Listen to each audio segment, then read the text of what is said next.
le connaissent pas tellement.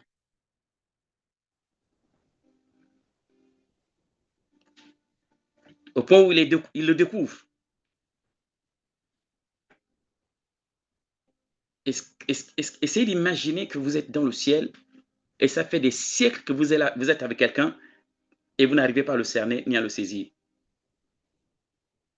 et ni à comprendre la personne. Il a toujours quelque chose de nouveau, une nouvelle chose quand il agit, c'est tout nouveau. C'est-à-dire que les anges dans le ciel sont constamment éblouis et épatés par cette personne avec qui ils sont depuis des siècles.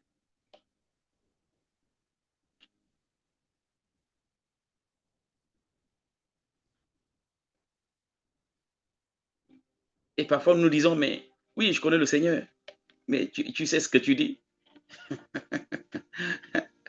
Tu ne connais que ce qu'il veut que tu saches. Tu ne connais de lui que ce qu'il veut que tu connaisses. Tu ne peux le cerner. Nul ne peut le comprendre. Nul ne peut le cerner. Sauf, Jésus a dit, personne ne connaît le Père si ce n'est le Fils.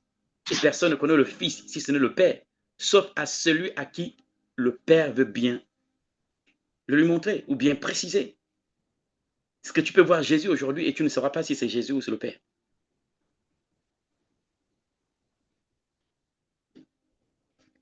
Et c'est celui-là, en fait, sur lequel nous nous reposons avec la petite connaissance que nous avons et nous mettons Dieu dans une boîte et nous disons, je connais Dieu. Il fonctionne comme ça, comme ça, comme ça, comme ça, et j'enseigne à tout le monde. Mais si tu es quelqu'un qui aime la connaissance, chaque jour, il va te donner quelque chose de nouveau. Parce qu'il se renouvelle. C'est pourquoi justement toutes les personnes qui l'ont vu ont essayé de décrire. D'autres disent qu'il était comme du cristal, d'autres du chrysolite, d'autres de l'or, d'autres le soleil. Parce qu'en fait, il est changeant, l'apparence. Regardez la résurrection du Seigneur Jésus. Quand il est ressuscité, pas une seule fois, il les a apparus avec le même visage. À chaque fois, il a changé de visage. À chaque fois qu'il a apparu à ses disciples après la résurrection, ils ont eu du mal à le reconnaître. C'est sa façon de faire qui a attiré leur attention. Il a marché sur le chemin d'Emmaüs. Avec ses deux disciples, ils ont marché avec lui. Mais il avait un autre visage. Mais quelque chose de spirituel leur disait, c'est lui. Mais quand ils regardaient le visage, ils regardaient la corpulence, il n'avait rien à voir avec le Seigneur qu'ils ont connu, avec qui ils ont marché avant la résurrection. Quand il est venu, il est apparu au bord sur la plage, lorsqu'ils sont allés à la pêche. Ils ont eu du mal à le reconnaître, sauf le miracle qui a attiré leur attention. Jean a dit à Pierre, c'est le Seigneur, à cause du miracle. Et personne, la parole de Dieu dit, personne n'osait leur poser la question, n'osait lui poser la question, qui es-tu? Parce que l'apparence n'est pas la même. Comment saisir une telle personne qui peut apparaître de différentes façons et de différentes manières et avec des visages différents? C'est pourquoi souvent je dis, beaucoup d'entre vous l'ont vu au centre commercial sans savoir que c'était lui. Si tu n'es pas alerté spirituellement, tu ne peux pas reconnaître le Seigneur. Combien de fois le Seigneur s'est assis dans nos cultes à l'église? Et je vous dis la franche vérité. Il s'est assis dans l'assemblée. Et personne n'a su que c'était lui assis dans l'assemblée. Parfois, dans nos assemblées, les anges assistent, mais physiquement. Pas seulement spirituellement, mais physiquement, ils s'assoient sur le banc juste à côté de toi ou la chaise à côté de la tienne. Et pendant tout le culte, vous êtes là et tu ne sais pas que c'est lui parce que tu n'es pas spirituellement alerté. Beaucoup parlent. Jésus vient bientôt. Mais qui est spirituellement alerté pour entendre la trompette? La trompette, elle ne va pas sonner physiquement. Ce n'est pas physiquement que les gens vont entendre la trompette. La trompette qui va sonner physiquement, c'est quand il vient et poser les pieds sur le mont des Oliviers. Mais celle qui vient pour l'enlèvement de l'église, seule l'église entend cette trompette. C'est-à-dire que les personnes alertées spirituellement entendent la trompette. C'est pourquoi justement la parole de Dieu nous parle des 10 vierges. 10 vierges. Ça veut dire que celles-là, elles ne pêchent pas, elles ne sont pas dans la dépravation, elles ne vivent pas dans le désordre. On dit bien 10 vierges. On n'a pas dit 5 vierges et 5 pécheresses. Non, on a dit 10 vierges. Maintenant, parmi les 10 vierges, ça veut dire que dans l'Église, il y a des vierges sages et des vierges folles. Les vierges folles ont omis de mettre de l'huile dans leur lampe. Ça veut dire quoi? La flamme chez toi, elle est éteinte. Tu es resté religieux. C'est-à-dire que la flamme qui te permet de discerner l'arrivée du Messie est éteinte. Ça sont les vierges folles. Elles n'ont pas entretenu leur relation avec Dieu. L'huile, c'est the anointing. Cette huile, c'est tout ce qui est nécessaire pour que la flamme de Dieu reste allumée dans ta vie. Cette flamme permet à Dieu de te parler. C'est le buisson ardent. C'est ce feu-là, tu es le buisson, et ce feu-là ne doit pas s'éteindre, doit continuer à être allumé sur le buisson sans pouvoir le consumer. Et que Dieu continue de parler depuis cette flamme. Dieu, montrant ça à Moïse, prophétisait pour dire dans les années prochaines, voici ce qui va arriver à la création. Ils vont avoir un feu sans les consumer. Ils sont enveloppés de feu, mais ils ne sont pas consumés. It was a prophecy. Et depuis cette flamme, God speak to you. Le jour où cette flamme s'éteint en toi, elle ne brûle plus, tu n'entends plus Dieu. Et là, il y a un problème entre toi et le ciel. Il y a une crise dans ta propre vie parce que le ciel te pilote depuis cette flamme. Et dans cette chambre haute, la parole de Dieu dit, et des langues, semblables à des langues de feu, des flammes de feu, des expressions de feu se séparèrent les unes des autres, sans savoir que les enfants, c'était Dieu lui-même, parce que Dieu est un feu dévorant. Et le feu dévorant vient de se multiplier et descendu dans chacun d'entre eux. Ça veut dire que chacun d'entre eux devient automatiquement un feu dévorant. Avec l'expression céleste et la capacité d'entendre le ciel.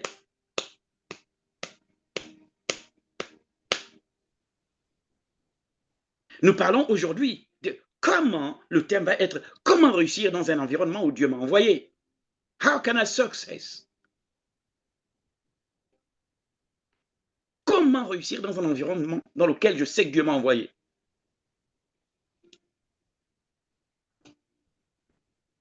Et le premier élément va être la lampe que tu es. Elle ne doit pas s'éteindre. Cette flamme en toi ne doit pas s'éteindre. Il y a une chose, les enfants, qui m'a parfois... Il y a un homme de Dieu mûr, sage, prophète. Un vieux prophète, on va dire comme ça. Mais c'est un vieux prophète, pas méchant. C'est pas comme celui qui a trompé le jeune prophète. Il m'a dit, Sosthène, j'ai dit oui. Il dit, mais tu es dans des sérieux combats. J'ai dit oui. Il me dit, mais je suis touché par ta capacité à entendre ce que Dieu dit pour les autres. Ah, j'étais content. Je sentais que je progressais. Il m'a dit, mais pourquoi tu n'utilises pas le même don pour entendre ce que Dieu dit te concernant? Moi, je me suis assis. Parce que je ne me suis jamais exercé à entendre Dieu pour moi-même. J'étais spécialiste pour entendre Dieu pour la vie des autres. C'était comme un marteau sur ma tête. Je suis resté assis. J'ai dit, mais dis donc. Mais c'est vrai. Parce que si je n'entends pas Dieu pour moi-même, moi, ma vie va rester en chantier. Pendant que je serai en train de bâtir la vie des autres, la mienne, elle reste en chantier. Donc, le même don qui me permet d'entendre pour les autres doit pouvoir me permettre d'entendre pour moi-même. Donc, quand Dieu m'envoie dans un environnement, peu importe l'hostilité de l'environnement, ce buisson que tu es doit rester dans cette flamme qui est Dieu. Ce feu ne doit pas s'éteindre de ta vie. Écoute bien, tout ce que l'ennemi, écoute bien, l'ennemi s'en fiche de ton argent. Écoutez-moi bien ce que je vous dis. Listen. Écoutez très bien ce que je vous dis. Il s'en fiche de ton argent, tes biens, tout le reste que tu peux posséder, il s'en fiche. Vous savez pourquoi? Il était prêt à échanger cela avec une adoration. Il a dit à Jésus, je te donne tout ça, comme pour dire, je m'en fiche. Mais l'adoration, là, vaut plus que tout ce que tu peux bien me donner. Ah! Vous comprenez maintenant que l'ennemi attaque tous ces domaines parce qu'il veut vous forcer à l'adorer, à le reconnaître comme votre Seigneur. Il va s'asseoir où se trouve l'or parce que tout simplement, il cherche à ce que les gens le vénèrent pour qu'il le leur donne. Toutes les personnes que je connais qui sont allées dans des sectes pernicieuses, des chrétiens, comme on disait, nés de nouveau, sont rentrés là-dedans. Pourquoi? À cause des biens matériels. Il a réussi chez eux ce qu'il n'a pas pu faire avec Jésus. Il a dit à Jésus, donne-moi, agenouille-toi et adore, et je te donne tout ça, tous les hommes qui vont dans les sectes pernicieuses et tout le reste, dans le aux sectes de réflexion et tout le reste, recherchent les biens matériels en échange de leur adoration pour le diable, pour l'ennemi. Et c'est ça.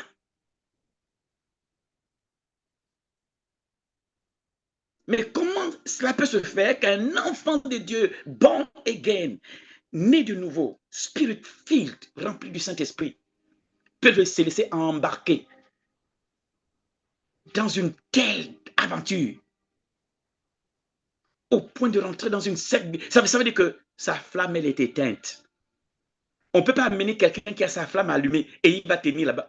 Ça veut dire que vous allez même avoir du mal. Il aura un combat interne entre le feu qui lui empêche et lui rappelle qui il est et les propositions qui lui sont faites.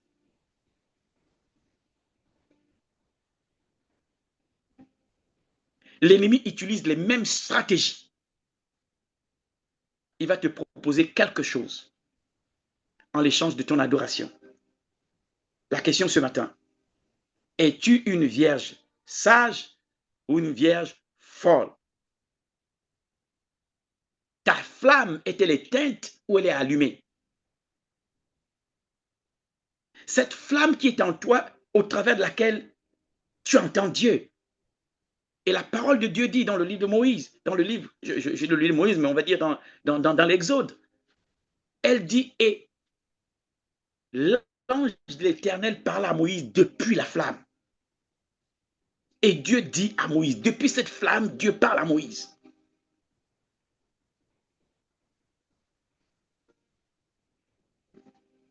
Cette flamme qui est maintenant à l'intérieur de toi, qui brûle de l'intérieur de toi, mais sans te consumer.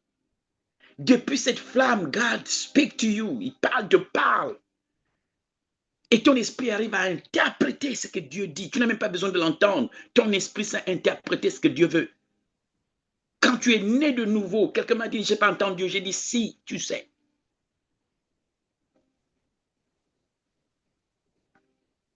Parce qu'il peut te parler sans parler. Ton esprit arrive à décoder lorsque Dieu n'est pas d'accord avec toi. Il n'est pas content de toi, tu le sens.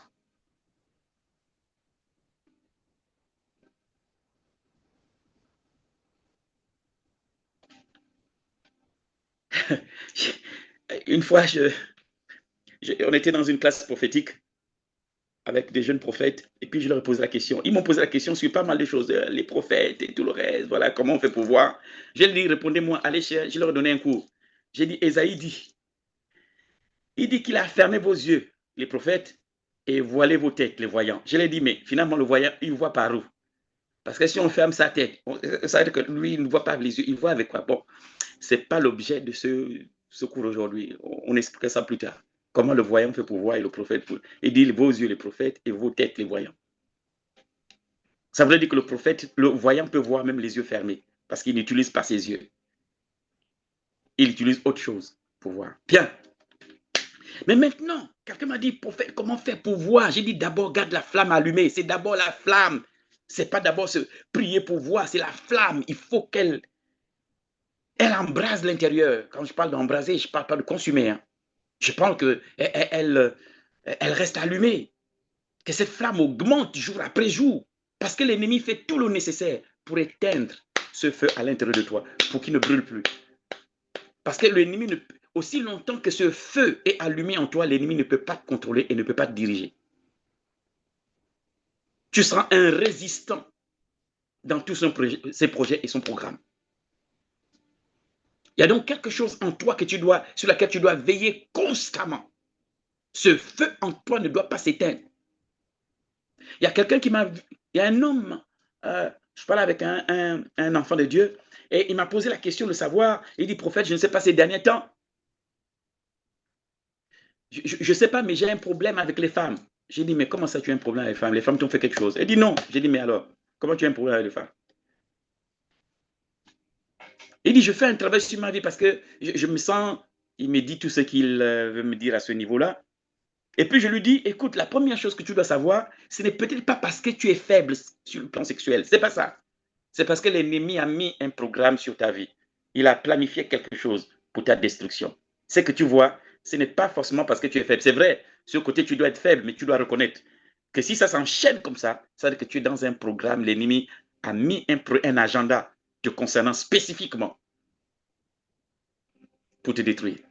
Il me dit, oh, j'ai dit non. Lui, son problème, c'est même pas que tu tombes dans le sexe. Ça, c'est rien, il sait que tu peux demander pardon. C'est te maintenir au point où la flamme s'éteint et tu ne sais plus où est Dieu et ce que Dieu dit te concernant. Tu es complètement perdu et là, il peut t'amener là où il veut. You are spiritually dead.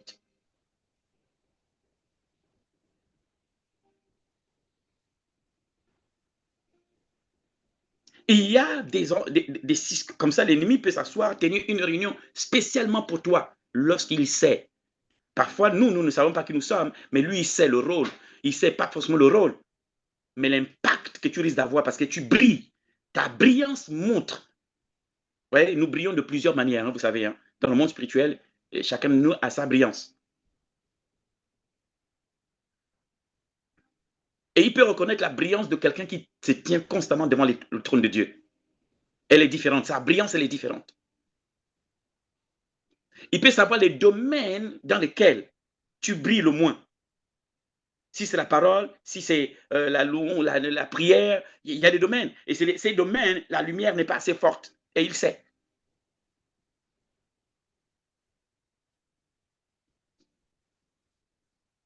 Quelqu'un me dit, mais je ne comprends pas. À chaque fois que j'ai envie de ne pas mentir, je tombe toujours dans des situations où, est-ce que c'est Dieu qui me tente? Non, j'ai dit, Dieu ne tente personne. Tu es simplement dans un agenda où l'ennemi veut te maintenir là-dedans. Tu mens, tu reviens, tu te repens, et il crée un autre truc, tu mens encore, tu reviens, et finalement tu te dis, hé, est-ce que Dieu va finir par me pardonner? Parce que je mens maintenant, je deviens une machine à mensonge. Tout ça, c'est pour t'éloigner de la présence de Dieu. Si c'est pour te faire pécher, il sait que Jésus a payé le prix. Si tu demandes pardon, on va te pardonner.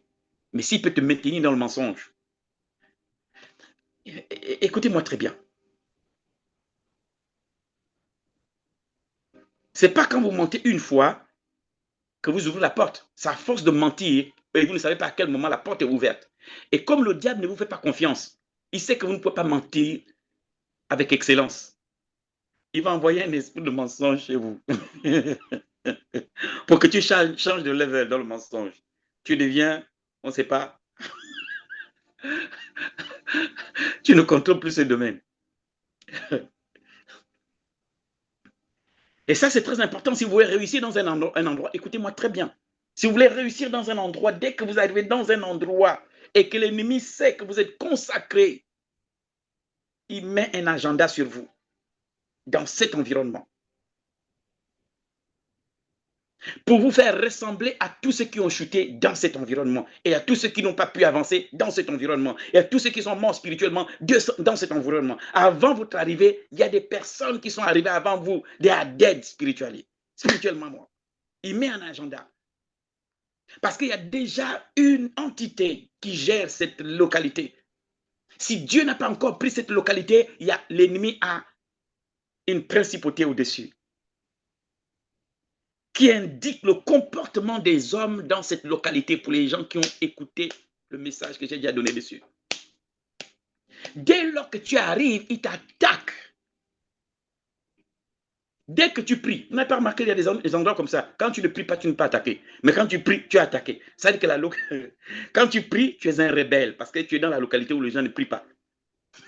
Donc la principauté considère que toi, tu vas à contresens. Il te colle un agenda.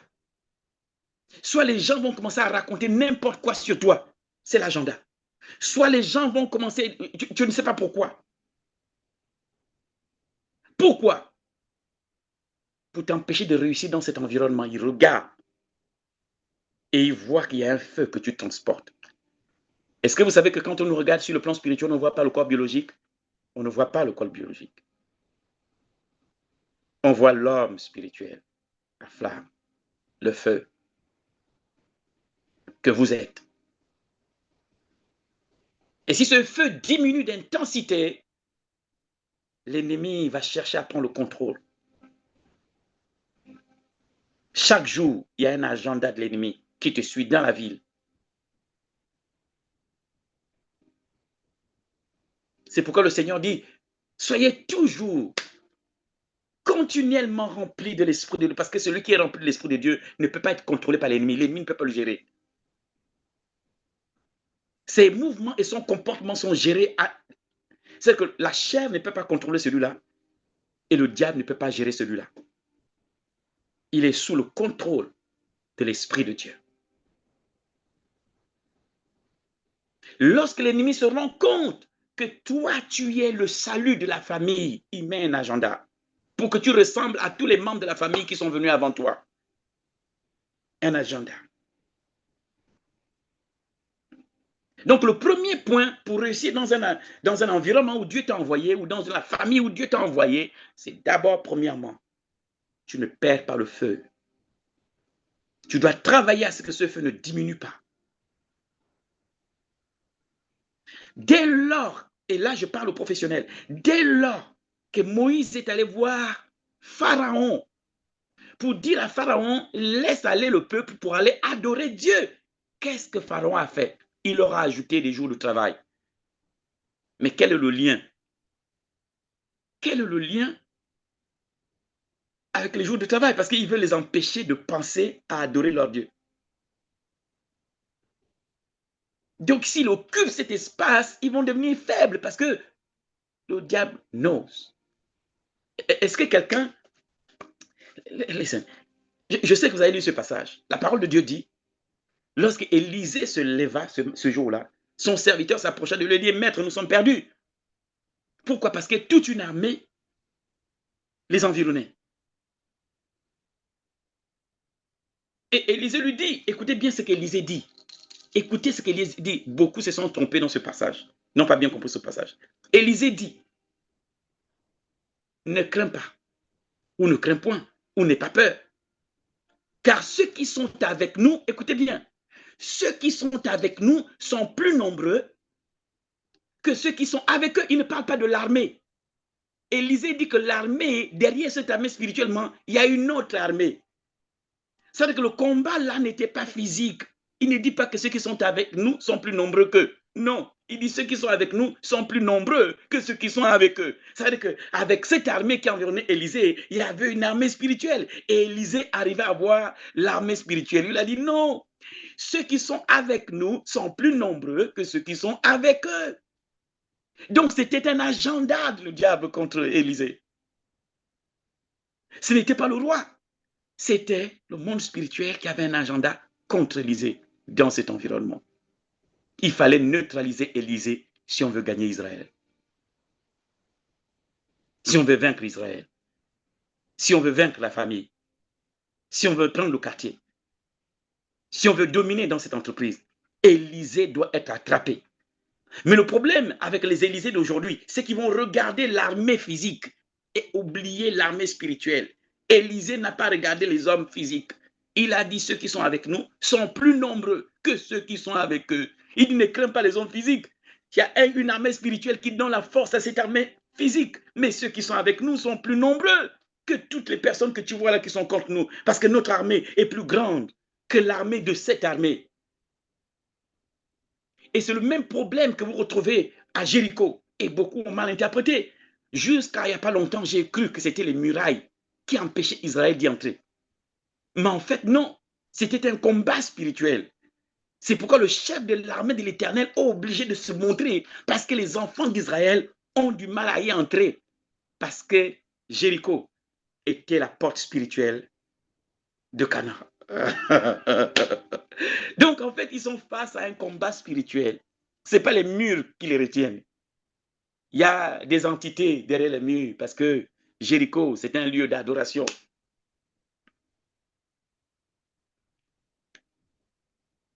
Il y a quelque chose avec adoration concernant Jéricho. Mais les entités occultes, diaboliques, ça voudrait dire que à Jéricho, tes sacrifices d'enfants, tes sacrifices de machin, c'est opéré à Jéricho. Et pour que tu gagnes l'armée spirituelle qui soutient tes ennemis, tu as besoin de l'armée spirituelle de l'Éternel. Ceux qui sont avec nous sont plus nombreux que ceux qui sont avec eux. Donc ne crains pas le sorcier. Derrière le sorcier, il y a un esprit qui le soutient. Mais ceux qui sont avec nous sont plus nombreux et plus forts que ceux qui sont derrière eux et qui les soutiennent. Ouais, parfois on a dit que non, vous venez contre moi et ceux qui sont... Non! David va combattre parce que Goliath a dit que le Dieu d'Israël est mort. Laissez, c'était un combat spirituel, spiritual battle. Le Dieu des Philistins avait trouvé un représentant et il fallait au Dieu d'Israël un représentant.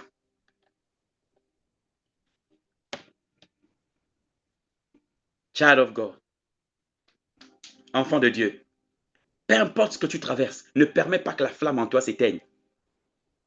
Je n'ai jamais compris pourquoi c'est au milieu de la nuit que l'époux arrive. Il dit au milieu de la nuit. Mais pourquoi au milieu de la nuit? C'est toujours au milieu de la nuit qu'il arrive. Tout ce que l'ennemi fait contre toi, c'est pour éteindre le feu. Il s'en fiche que tu aies un travail ou quoi. Lui, son problème, c'est ton feu. Parfois, nous pensons qu'il s'attaque en fait, ce qu'il veut, c'est mon argent. Ou bien... Non! S'il attaque ton argent, c'est parce qu'il sait que quand on attaque ce domaine, toi, tu te décourages et tu abandonnes. C'est ça. Il ne va jamais attaquer ton argent s'il sait que ça ne te dit rien du tout. Il n'attaquera jamais un domaine qui ne te dit rien. C'est le domaine où tu penses que là, c'est ma vie. Il dit, c'est ça que j'attaque. Comme ça, toi, tu vas être en guerre avec Dieu. Et tu vas t'éloigner de la présence de Dieu. Et finalement, te rebeller de Dieu. Et finalement, t'éloigner et te mettre dans n'importe quoi. Il dit, là, maintenant, tu as la merci. Il a réussi à te délocaliser de ton lieu de protection pour que tu sois complètement à sa merci. Peu importe ce que tu vis, enfant de Dieu, ne permets pas que le feu et la flamme en toi s'éteignent. Don't do that. Qui est calomnie, qui est persécution, oppression, rejet, garde ta flamme parce qu'elle va permettre à ce que tu entends Dieu, même dans la vallée, ou dans le désert, ou sur la colline, ou peu importe où tu vas te retrouver. Si la flamme, elle est en toi, le ciel peut te guider et t'orienter.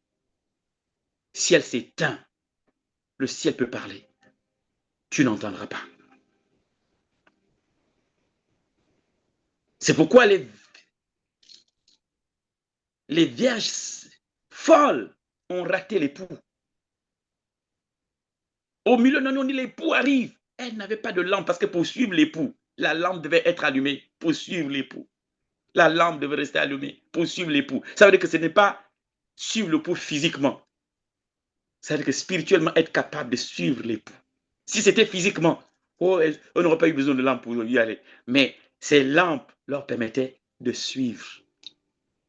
Elles ont rallumé leur lampe plus tard et elles ont pu arriver jusqu'à la demeure de l'époux. Mais c'était trop tard. Parce que sans cette lampe, tu ne retrouves pas le chemin de l'époux. Dieu te guide par cette flamme qu'il a posée par son esprit en toi. Et depuis ce feu à l'intérieur de toi, God speak to you. Le premier point, si tu veux réussir dans l'environnement où Dieu t'a envoyé, ne permets pas que l'ennemi, parce qu'il va te mettre dans un programme. Il va avoir un agenda spécialement pour toi. Ou quand tu tombes, tu te relèves, il te pousse encore, tu tombes, tu te relèves, il te pousse. Certains, c'est la boisson, il va te pousser. Ça veut dire que, tu vois, à chaque fois que tu éloignes de toi cette liqueur, il la ramène. Il y a toujours un truc qu'on va organiser pour que tu reviennes dans cette liqueur. C'est-à-dire que c'est bizarre. Toi, tu te dis, bon, à partir de maintenant, la dernière fois, tu t'es retrouvé complètement sous.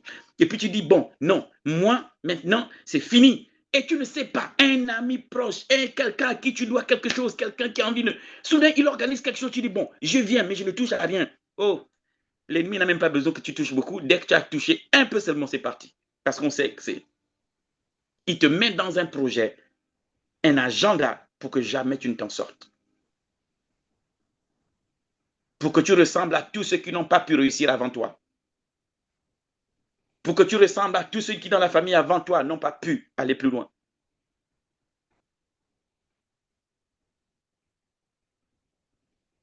Chacun d'entre nous, l'ennemi, a mis en place un agenda.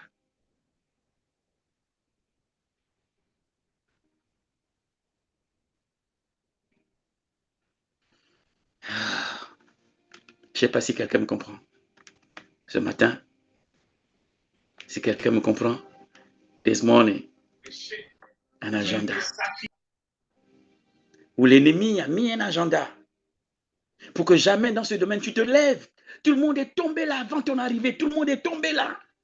Et après, tu cherches des excuses. Tu dis, tu sais, en fait, la chair est faible, mais l'esprit est bien disposé. Tu ne sais même pas ce que tu dis. Parce que vous ne comprenez pas ce verset. L'esprit est disposé à quoi? Et la chair est faible par rapport à quoi? Ce n'est pas par rapport au péché dont il parle dans ce verset. Il parle de la présence de Dieu. La chair n'arrive pas à tenir. Mais l'esprit est bien disposé à être où? In the presence of God. Parce que si on parle du péché, vous allez maintenant dire que c'est l'esprit qui est disposé à faire quoi? Non. La chair est faible pour se tenir dans la présence de Dieu, mais l'esprit est disposé. L'esprit aime ça. Ton esprit aime cette atmosphère, mais ta chair, non. C'est-à-dire que dès que tu commences à prier, la chair te rappelle que tu devais rappeler telle personne. Tu es maintenant entre la prière et rappeler la personne. Dès que tu commences à prier, tu dis, souviens-toi, en fait, tu devais sortir pour aller manger. Tu es maintenant entre la sortie et la prière. À chaque fois que ça arrive, la chair t'inspire quelque chose qui n'a rien à voir avec la présence de Dieu pour que tu sortes. Et tes prières ne font que 5 minutes parce qu'il faut que tu sortes de là pour aller appeler quelqu'un qui ne va rien te donner, qui te fait le bruit, Congo ça, tout. Et après, la prière, quand tu reviens, tu ne peux même plus prier, tu bailles. Enfant de Dieu, comment devenir un chrétien spirituellement fort, strong, spiritually strong?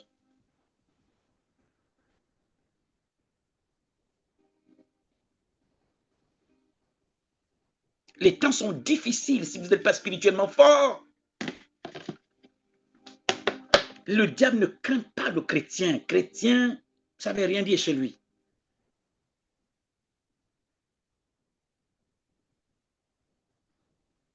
Le diable craint celui qui fait des va-et-venue entre la présence de Dieu et la mission. Parce qu'à chaque fois que tu te tiens dans la présence de Dieu, tu sors de là avec une capacité nouvelle pour opérer et réaliser quelque chose que Dieu veut faire avec toi. Donc tu peux avoir la plus grosse Bible, ou bien faire comme moi, comme ça, avoir plusieurs versions de la Bible. Ça n'effraie pas l'ennemi. Il y a not afraid.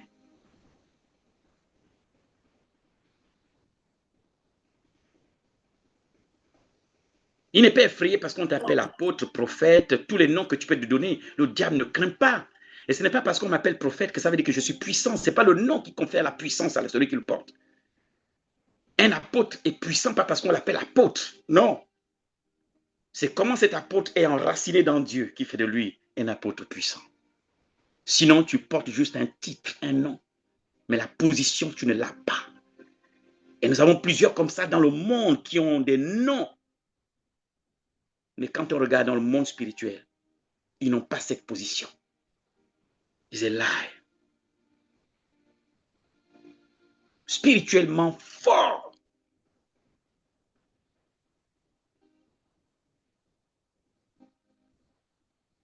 Et quand tu es spirituellement fort, tu ne lis pas la parole parce qu'il te faut les versets pour contrer l'ennemi. Il te faut les versets, en fait, quand tu vas aller prêcher l'évangile. Non! Quand tu remplis ton esprit, de la même manière que tu prends un verre et tu prends 1 litre d'eau et tu essaies de mettre le litre d'eau dans le verre, qu'est-ce qui va arriver? L'eau va remplir le verre et déborder. Et c'est pareil pour la parole. Tu n'auras même plus à chercher quel est le verset qu'il faut pour prêcher l'évangile. Non, ça va déborder tellement ton verre, il est plein de la parole. Ça déborde. Ça déborde. Quand tu es rempli de la parole, tu es rempli de Dieu.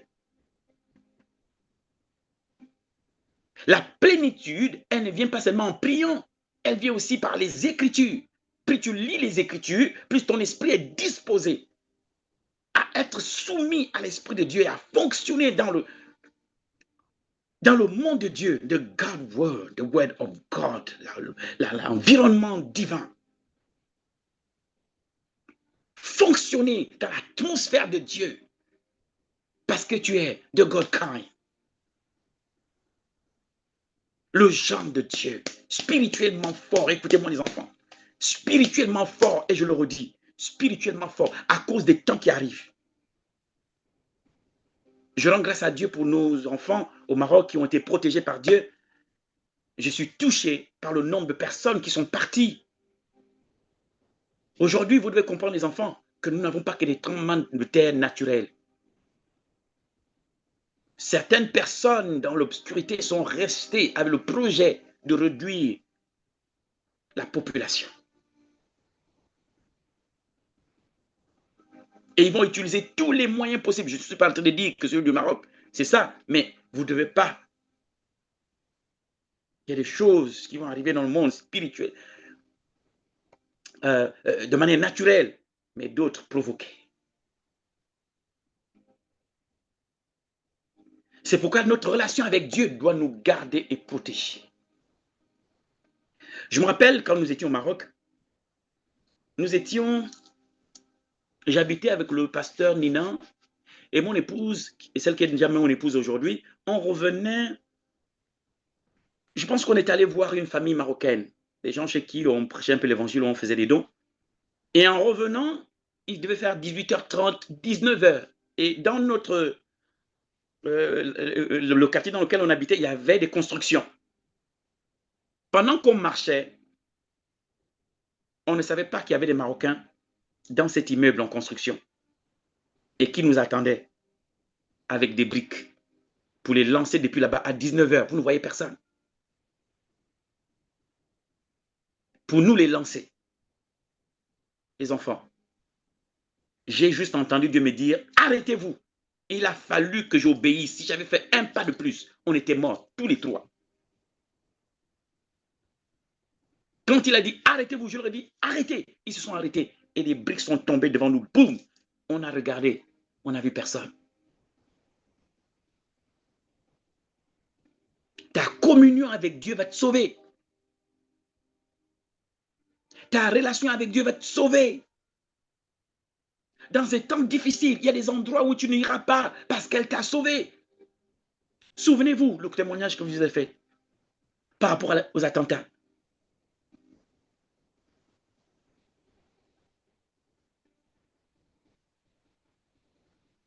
J'avais réunion avec la prophétesse Ada et l'apôtre Alain Patrick Tsengue. On devait se retrouver sur les champs. Exactement là où il y a eu les attentats. Et moi, j'étais à Reims et je devais prendre le train pour aller le retrouver sur Paris.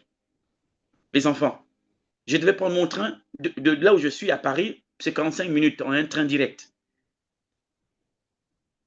Je me lève à 9h et je tourne dans la maison pendant. C'est-à-dire que 10h, je tourne dans la maison. 11h, je tourne. Je suis habillé, mais je n'arrive pas à sortir de la maison, je tourne. Je me rappelle que Béni était là. Elle m'a posé la question, mais El Padre, c'est comment? Tu ne voyages pas? J'ai dit, je ne sens pas qu'il faut que je parte. Et je prends mon téléphone, j'appelle la prophétesse Ada. J'ai dit prophétesse parce que les deux s'étaient déjà retrouvés, ils attendaient que moi.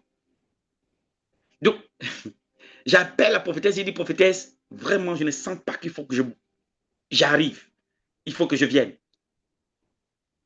Faites la réunion peut-être sans moi, et puis tenez-moi informé. Mais je ne sens pas que je dois bouger. Mais puisqu'ils voulaient faire ça avec moi, ça les a aussi sauvés. Donc ils ont dit, pas la peine de tenir une réunion, de faire à deux, on veut le faire le prophète au combat. Donc on va y aller. 5 minutes après leur départ de cet endroit, la prophétesse m'appelle, me dit, prophète, j'ai dit, qu'est-ce qui se passe, servant de Dieu? Elle est en train de courir. Et dit, il vient d'avoir attentat là où exactement on était. Il y a des coups de feu. J'ai dit, cours d'abord. Tu m'appelles quand tu te sens en sécurité. Tu m'appelles. Les enfants, la communion avec Dieu dans ces temps difficiles va sauver les gens. C'est pourquoi cette flamme, ce feu ne doit pas s'éteindre. Rassure-toi que tu entends Dieu. Rassure-toi que tu l'entends. Rassure-toi constamment, tu l'entends. Rassure-toi que tu l'entends. Rassure-toi que tu l'entends. Rassure-toi encore que tu l'entends. Rassure-toi que tu entends Dieu. Rassure-toi. Ne sois pas religieux. Oh, je suis allé à l'église. Oh, j'ai fait ceci. C'est pas ça. La relation, elle est importante. Tu peux avoir de rôle à jouer à l'église et ne pas connaître Dieu et n'avoir aucune relation. Or, la relation avec Dieu, c'est la chose la plus importante. Maintenant, servir Dieu dans l'église, c'est une très bonne chose. Parce qu'il faut faire avancer l'œuvre. Mais si tu fais avancer l'œuvre et que toi-même, tu n'avances pas dans ta relation avec lui, je ne sais pas ce qui est mieux pour Dieu. Il va seulement être content de ton service. Mais ta relation avec lui, vous ne parlez pas, vous n'échangez pas, tu ne l'entends pas. Il a beau parler, tu ne l'entends pas. Tu lui demandes quelque chose, il te répond, mais tu ne l'entends pas. Il va avoir un problème dans votre relation. Les enfants, si vous voulez réussir dans un endroit où Dieu vous a mis, la relation avec lui, elle est très importante parce qu'il va vous guider dans le lieu où vous vous trouvez. Il va vous orienter dans le lieu où vous vous trouvez. Il va vous épargner des mauvais groupes, des mauvaises personnes, des faux amis, des faux frères. Il va vous épargner, la relation va vous épargner.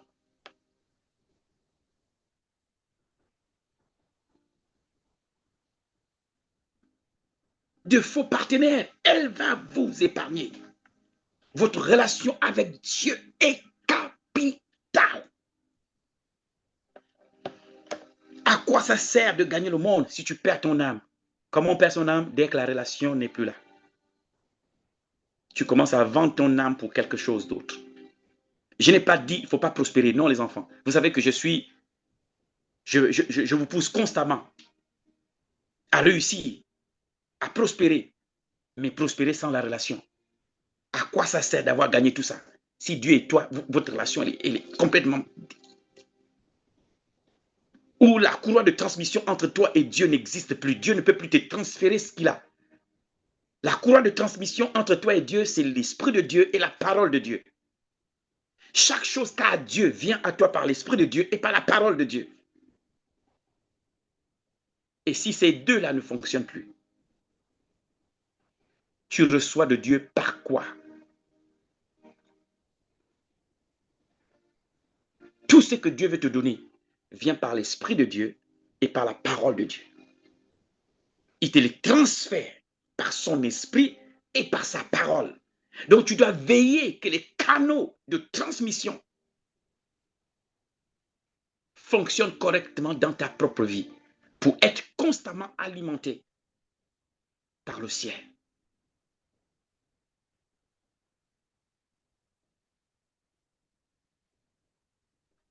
Pour que tu sois au bon endroit, au bon moment, en train de faire la bonne chose au bon moment, au bon endroit, avec les bonnes personnes.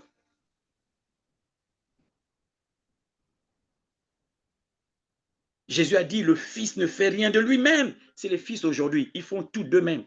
Mais le Fils ne fait rien de lui-même. Il essaie de montrer l'exemple. Il fait ce qu'il voit le Père faire. Si je bouge, le Père a bougé. Il dit, mon Père agit et moi aussi. Mon Père agit et moi ici. Aujourd'hui, le Père est là-bas, les enfants sont là-bas. On ne sait même pas. Et les enfants se retrouvent dans la confusion parce qu'ils se sont mis, ils se sont conduits eux-mêmes. Mais Jésus nous a donné un exemple. Il a dit, mon Père agit, moi aussi. Le Fils ne fait rien de lui-même. Il fait ce qu'il voit le Père faire. Il dit le Père lui montre des grandes choses. Le Père lui montre ce qu'il doit faire. Mais il est le premier-né. Ça veut dire qu'on regarde le premier-né, on regarde les enfants qui suivent, on se pose la question. Parce que les enfants qui suivent ne suivent pas le premier-né. Ils n'essaient même pas de ressembler au premier-né. C'est-à-dire que si tu regardes Jésus aujourd'hui, c'est celui-là que tu vas être. Tu seras exactement comme lui, sans différence. Parce qu'il représente la nouvelle création. Le Christ Jésus est le modèle de la nouvelle création. Nous tendons tous vers ça. C'est pourquoi il dit jusqu'à ce que nous soyons tous parvenus à l'unité de la foi, la connaissance du Fils de Dieu et la stature parfaite de Christ. De qui? Christ. Ça veut dire que la dimension spirituelle de Jésus. Ça veut dire qu'on regarde Christ, on regarde les petits frères, ils sont pareils. Mais ça, c'est quelque chose qu'on ne vous a pas expliqué. C'est bien d'être grand dans ce monde, mais il te faut aussi être grand dans le monde là-bas. Certains sont grands ici, mais en haut, ils ne sont pas grands. Il faut un équilibre. Sois grand dans le ciel et grand sur la terre. Puis, en d'autres termes, la position grande que tu as dans le ciel doit refléter sur la terre.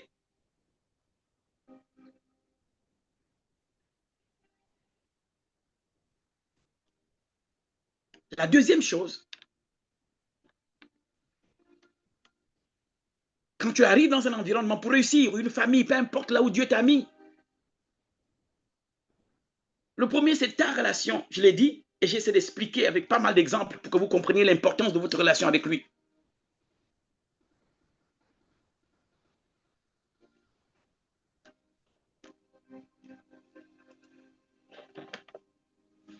Vous devez savoir, avant que vous ne naissiez dans cette famille, et avant que vous ne viviez dans ce quartier, avant que vous ne viviez dans cet environnement, et que vous arrivez dans là où vous êtes, God has spoken.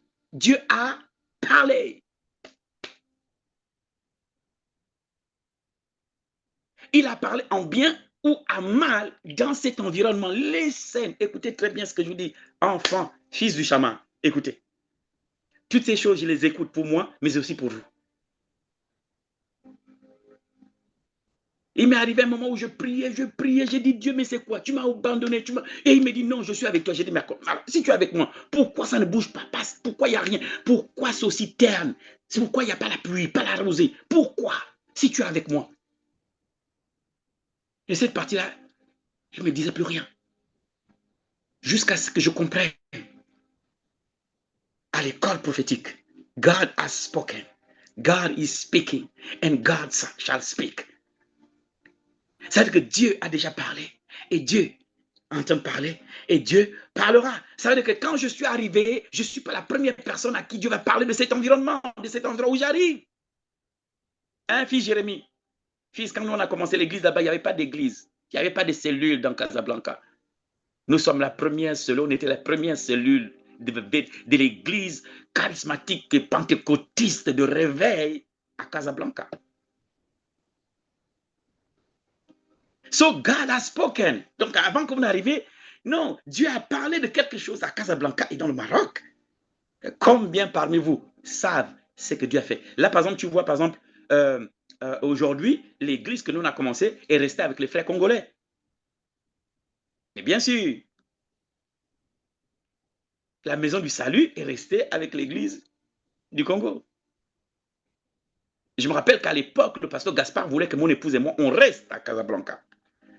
Et nous, on a dit non, s'il y a un salaire que vous nous... on reste, hein, on ne va pas rester ici et sans salaire.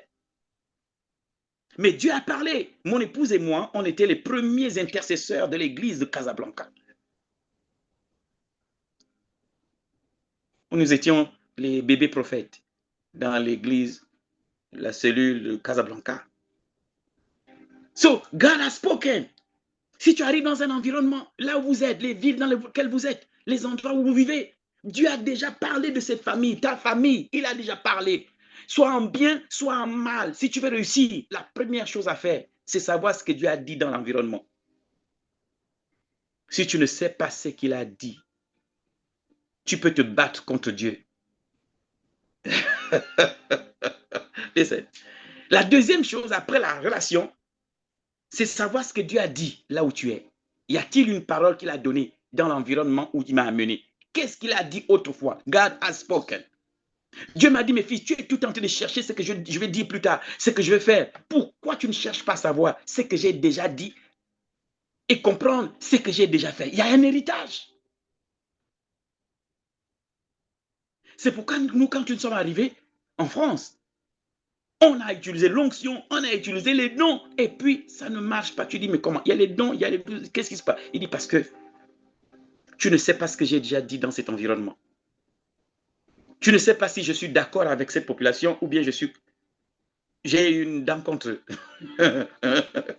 Parfois, tu arrives dans un environnement où Dieu est fâché contre la population de cet environnement. Et toi, tu te mets à faire comme eux, sans savoir que tu vas avoir des problèmes avec Dieu, parce que Dieu n'est pas d'accord à leur façon de faire. Il a déjà parlé de ça. Et toi, tu n'as pas pris le temps de découvrir ce que Dieu a déjà dit dans cet endroit.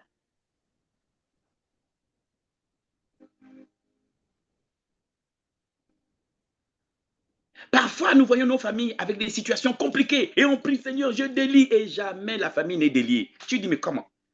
Parce qu'en fait, tu dois d'abord découvrir Dieu. Avant que je naisse, tu avais déjà parlé de cette famille. Et si tu as parlé, qu'est-ce que tu as dit? Pour que je sache comment me tenir, moi qui viens d'arriver. Et cette famille dans laquelle tu es né n'a pas commencé quand tu es né. Elle a commencé depuis, on ne sait pas jusqu'à quand, depuis. Je ne connais même pas mon aïeul. Je ne connais pas, on ne m'a jamais parlé. Donc ça s'est perdu comme ça, la génération sur nous, perdu. Donc quand tu arrives, tu dois savoir, tu regardes la famille. Tu dis, ok, il y a un problème. Mais comment veux-tu régler un problème dont tu ne sais pas quelle est la queue? Et nous, on va dire, renversons les hôtels. Tu ne sais même pas quel hôtel. Peut-être même que vous luttez contre Dieu. Dieu n'est pas d'accord. Il y a un truc qui a été posé et Dieu n'est pas d'accord. Et que si tu découvres ça, tu auras simplement dit, Seigneur, je te pardonne, je te demande pardon. Parce qu'on a posé ceci. Mais je suis là, utilise-moi pour remettre les choses en place. C'est parti. Parfois, ce n'est pas tous les grands démons dont on parle. Parfois, il n'est pas d'accord pour quelque chose. Il y a un acte qui a été posé et Dieu n'est pas d'accord. Et depuis, il attend que quelqu'un restaure. Je vous donne un secret. Comment, si vous voulez voir vos familles changer, vous devez savoir ce que Dieu a dit concernant votre famille. Parfois, nous disons, Seigneur, montre-moi ce que tu vas faire avec cette famille. Il peut te montrer. Et puis, tu as du mal à y entrer. Parce que le problème, ce n'est pas ça. Le problème, c'est quelque chose s'est passé. Ça peut être les chrétiens de la famille qui ont mal fait quelque chose et Dieu n'est pas d'accord. Parfois, ce qu'il a posé comme acte demande juste la repentance. Ça ne demande pas forcément des jeûnes jusqu'à... Parfois, c'est... Parce que nous utilisons le jeûne comme... On dirait que c'est un médicament qui guérit tout. Tu as un problème financier, jeûne. Tu as déjà faim, jeûne. Mais attends, tu as déjà faim, jeûne encore. Comment ça? Quelqu'un qui n'a rien à manger. Ton jeûne n'est pas un jeûne. Le jeûne et jeûne, c'est quand tu as à manger et tu décides de ne pas manger. Mais toi, dans ton cas, tu n'as même pas la tentation de manger parce qu'il n'y a pas à manger. C'est découvrir ce que Dieu a bien pu dire avant que tu ne viennes.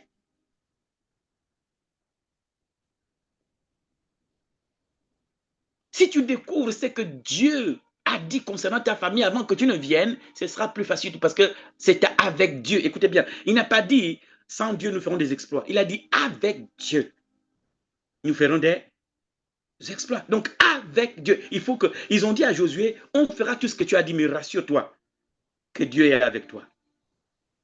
On va t'obéir, Josué, mais rassure-toi que Dieu est avec toi. Aujourd'hui, je suis à Reims et je prie pour que Dieu touche Reims, qui est un réveil. Mais il faut que je sache ce que Dieu a dit concernant cette ville. Qu'est-ce qu'il a dit pour que je m'aligne? Parce qu'il y a des choses qu'il ne va pas répéter, parce qu'il l'a déjà dit.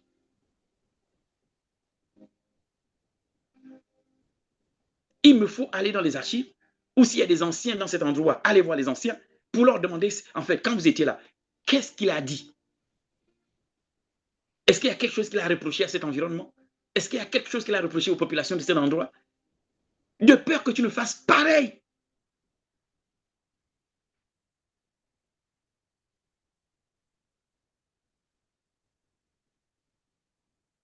Qu'est-ce que Dieu reproche à ta famille? Qu'est-ce que Dieu reproche à ta ville? Et parfois même, regardez, quand vous regardez dans l'Apocalypse, regardez comment Dieu parle. Combien de nous, combien d'entre nous, je veux dire, entend ce que Dieu dit à l'église? Il a parlé de manière spécifique à chaque église. Toi, église, hey, Seigneur Jésus, le jour où il va parler comme ça, je ne sais pas ce qu'il va dire. Ils ont dit, toi, la Kodesh. Je t'ai pesé, regardé, tout ça. Et moi, je suis allongé par terre, au Seigneur. Ça veut dire que Dieu parle à des assemblées. Mais il faut qu'il y ait quelqu'un qui entende ce que Dieu dit à cette assemblée, à l'église de Thyatire, à l'église d'Éphèse, à l'église de tel. Et nous avançons comme ça y est, alléluia, sans savoir que Dieu n'est pas d'accord sur quelque chose. Et nous on continue. Parce qu'il n'y a plus personne qui cherche à savoir ce que Dieu a dit. Qu'a-t-il dit? Oh Seigneur, je veux que mon foyer soit comme ça, mais qu'a-t-il dit? Parce qu'il a déjà parlé. Et tu dois découvrir ce qu'il a déjà dit. Je vais vous montrer quelques passages. Allons dans Ésaïe. Ésaïe, chapitre 5. Je vais avoir quelqu'un, j'ai besoin de quelqu'un pour lire. On va... Ésaïe, chapitre 5, versets 1 à 6. Listen, quand vous arrivez dans un environnement, la première chose, c'est savoir qu'est-ce qu'il a dit dans cet environnement.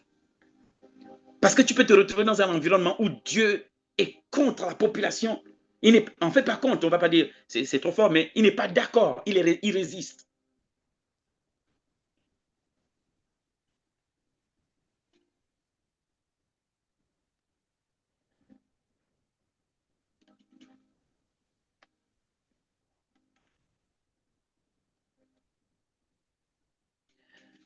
Est-ce que quelqu'un d'autre peut me prendre ce verset? Jacques chapitre 4, verset 6. Jacques chapitre 4, verset 6. On va commencer à lire Jacques chapitre 4, verset 6. Et la personne pour Isaïe va lire juste après. Quelqu'un a trouvé Jacques?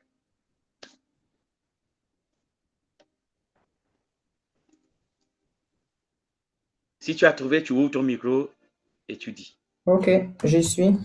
Oui.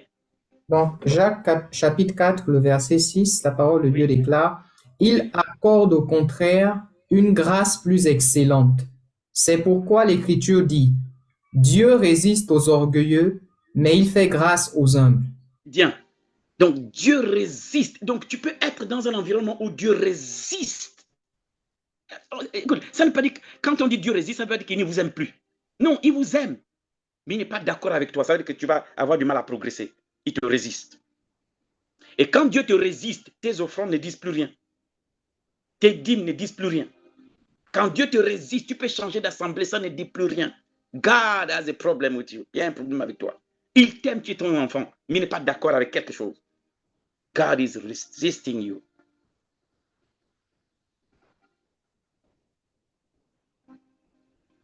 Quand il dit il résiste aux orgueilleux, il ne parle pas de quelqu'un qui marche comme ça. Genre, tu savais, non, c'est pas ça l'orgueil. Il parle à quelqu'un qui ne contrôle plus, quelqu'un qui n'écoute plus, quelqu'un qui pense qu'il peut tout faire sans lui. Il appelle cette personne orgueilleuse. Il dit cette personne, elle est orgueilleuse. Et il commence à résister à la personne. Dès lors que tu ne l'écoutes plus, dès lors qu'il t'oriente et tu n'y vas pas, ou tu ne fais pas, alors Dieu te résiste. C'est ça l'orgueil. C'est quelqu'un qui n'est pas soumis à l'autorité.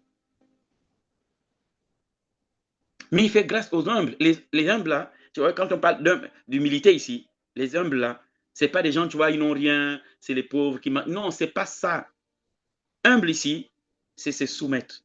Quelqu'un qui se soumet au programme céleste, qui se soumet à l'agenda de Dieu, qui se soumet à la direction divine. Il appelle cette personne humble. Elle n'est pas parfaite, mais elle est humble. Elle se laisse diriger. Mais dès lors que Dieu ne peut plus t'orienter, te diriger, même t'instruire, Dieu considère que tu es orgueilleux. Si mon peuple sur qui est invoqué mon nom s'humilie,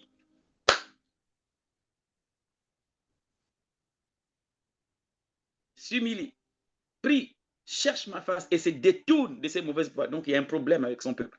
Ce peuple-là ne marche plus dans les voies. Et parfois, nous pensons que ne plus marcher dans les voies de Dieu, c'est seulement pécher, ou le péché qu'on connaît, genre, il est allé. Non, le fait qu'il ne peut plus t'orienter et tu n'écoutes pas la direction, il t'appelle orgueilleux. Parce qu'il ne peut pas te diriger. Tu fais comme tu veux. En fait, tu es un immigrant et non un ambassadeur. Parce que tu as ton propre agenda. Mais l'ambassadeur a l'agenda du pays qu'il a envoyé. Alors, toi, tu fonctionnes comme un immigré, et non un ambassadeur. Quand tu es un ambassadeur, ça sous-entend que là où tu es, c'est Dieu qui t'a envoyé. Peu importe les circonstances, peu importe comment il a agencé les choses. Tu es arrivé là, c'est Dieu qui a progressé, c'est lui qui a agencé les événements pour que tu arrives à cet endroit. Joseph est arrivé à cet endroit parce que c'était l'agenda de Dieu. Mais on ne voit nulle part Dieu dire, Joseph, lève-toi, va en Égypte. Non. Les circonstances ont amené Joseph en Égypte, mais c'était dans l'agenda de Dieu. Joseph était un ambassadeur. Les circonstances ont amené Daniel à Babylone, mais c'était dans l'agenda de Dieu. Est-ce que vous savez que Daniel et Ézéchiel étaient parmi le même peuple? Ils étaient tous à Babylone. L'un parmi les déportés et l'autre au palais.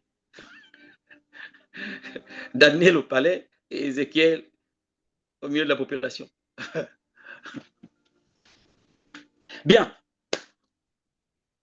C'est très important ce que je vous dis et c'est capital. Beaucoup d'entre nous risquent d'échouer dans ce que Dieu veut qu'ils fassent parce qu'en fait, ils n'ont pas pris la mesure de l'environnement dans lequel ils se trouvent. Parfois, nous pensons que tout c'est le diable, Non, non, non, parfois c'est nous-mêmes. C'est-à-dire qu'on n'a pas su que dans cet environnement où nous sommes arrivés, Dieu avait déjà parlé et il est contre, il n'est pas d'accord avec le comportement de cette population. Ou bien il n'est pas d'accord avec le comportement de cette église. Parce que Dieu parle sur chaque assemblée.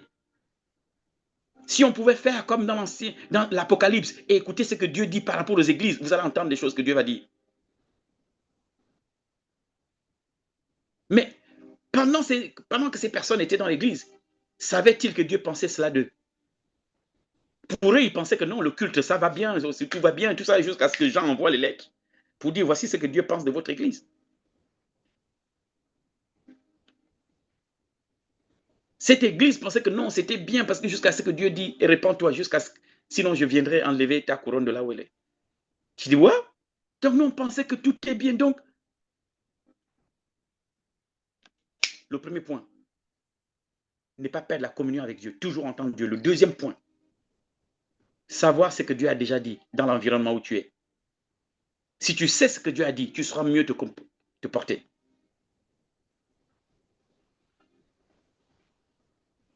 Si tu sais ce que Dieu a dit, maintenant on peut lire Ésaïe chapitre 5, versets 1 à 6. Et vous allez voir. Ok. La Bible déclare, je chanterai à mon bien-aimé le cantique de mon bien-aimé sur sa vigne. Oui, et là c'est Dieu qui parle. Mon bien-aimé avait une vigne sur un coteau fertile. Il en remua le sol, ôta les pierres et y mit un plan délicieux. Il bâtit une tour au milieu d'elle et il y creusa aussi une cuve. Puis il espéra qu'elle produirait de bons raisins, mais elle en a produit de mauvais. Maintenant donc, habitants de Jérusalem et hommes de Juda, soyez juges entre moi et ma vigne. Qu'y avait-il encore à faire à ma vigne que je n'ai pas fait pour elle? Pourquoi quand j'ai espéré qu'elle produirait de bons raisins, en a-t-elle produit de mauvais? Je vous dirai maintenant ce que je vais faire à ma vigne. J'en arracherai la haie pour qu'elle soit broutée. J'en abattrai la clôture pour qu'elle soit foulée aux pieds. Je la réduirai en ruine. Elle ne sera plus taillée ni cultivée. Les ronces et les épines y croîtront. Et je donnerai mes ordres aux nuées, afin qu'elles ne laissent plus tomber la pluie sur elle.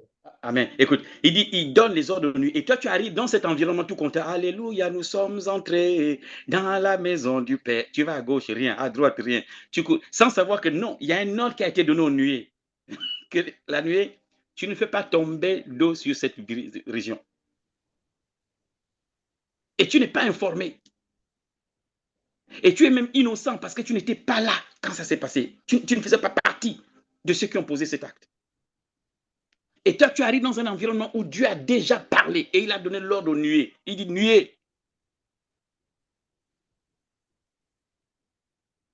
à chaque fois que Dieu prend à témoin le ciel et la terre, ça veut dire que ces deux éléments vont vous refuser la bénédiction.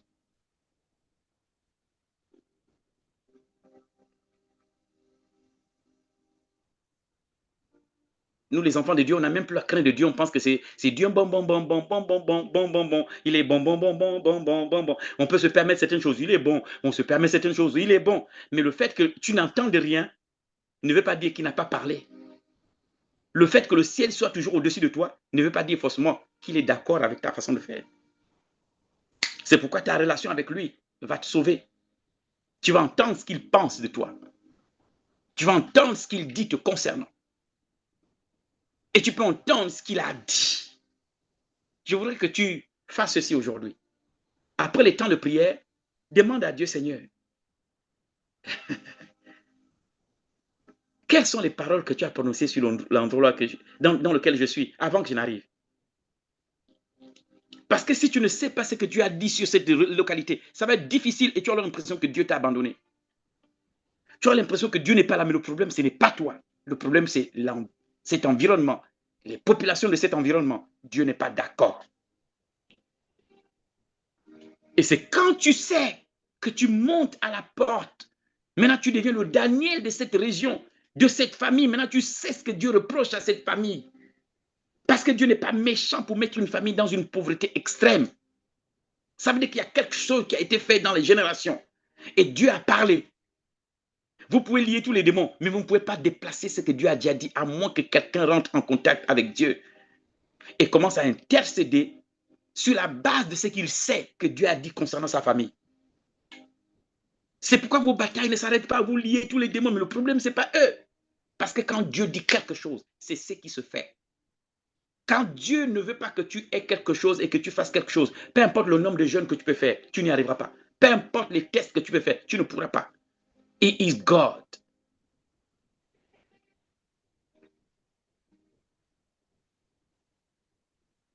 Donc la prière, ce n'est pas, oh Seigneur, les démons de ma chair, oh oui, les renverser. Attends d'abord, qu'est-ce que Dieu a dit? Il a spoken. Il a dit quoi? Ce n'est pas sur l'information venant du diable que tu agis. C'est sur ce que Dieu dit. Qu'a-t-il dit? Qu'est-ce qu'il reproche à ma famille? Papa, tu m'as mis là comme sentinelle, comme homme de prière, femme de prière. Reproches-tu quelque chose à ma famille et que tu veux que je sache? Dès lors que Dieu te révèle. Rappelez-vous, elle est où, Laetitia? Quand nous sommes allés, je ne sais pas où, non loin de Lyon. Je suis là, papa.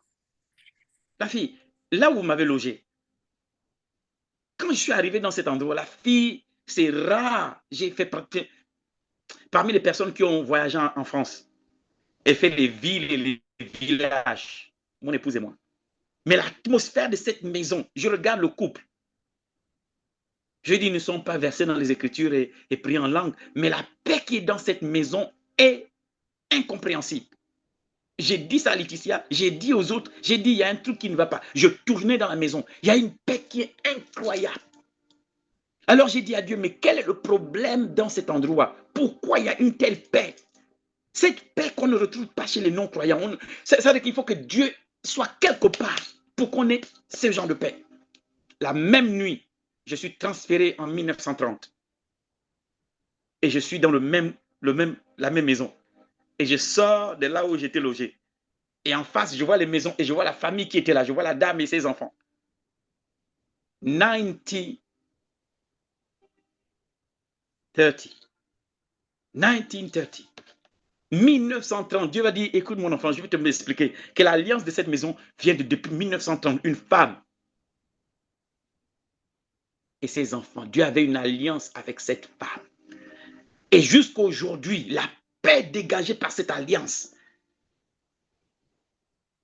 Ah, non, non, non, non. Moi, j'ai dit, laissez-moi habiter ici. Je vais rester ici. Les enfants, retournez chez vous. Moi, je vais. Ce genre de paix-là, on sent que quelqu'un, soit un apôtre est passé là, il a dit, tu vois, Jean-Pierre a dit que ma paix reste ici. Ça, c'est le genre d'endroit. C'est ça. J'étais choqué. C'est-à-dire que spirituellement, tout ça, le prophète, quand il arrive, il lève les antennes. J'ai dit, ça, c'est pas possible. Les gens voient une belle maison. Moi, j'ai dit, c'est pas ça. Il y a un truc spirituel incroyable dans cet endroit. Je leur ai dit, ce genre de paix, c'est pas possible.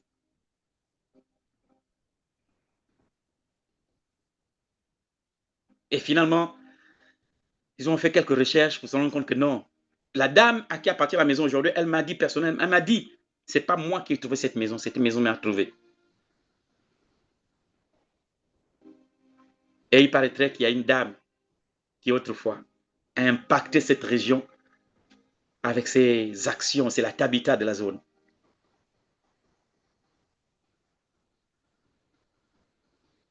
« 1930. »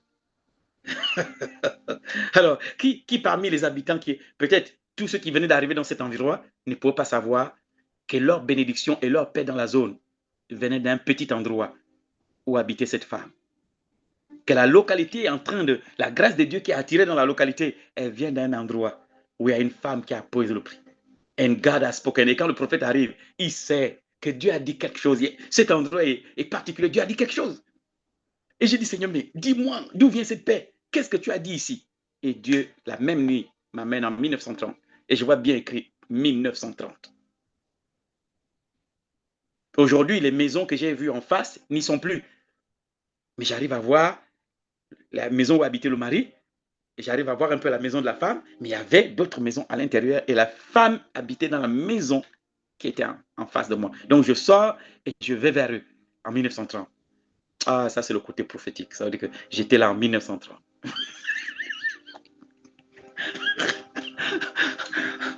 Mais j'ai envie que Dieu me permette de parler avec eux en 1930. Bon, ça va venir. Ou tu vas dans la maison, tu t'assois, tu dis, bon, explique-moi, qu'est-ce qui se passe ici? 1930. Donc, quand Dieu parle à ton environnement, beaucoup d'entre vous, vous risquez de faire affaire avec quelqu'un à qui Dieu résiste. Si tu fais affaire avec quelqu'un que Dieu résiste, peu importe combien tu es bon, God is resisting you. C'est pourquoi votre relation avec Dieu va vous sauver de pas mal de choses, de pas mal d'erreurs, de pas mal de situations.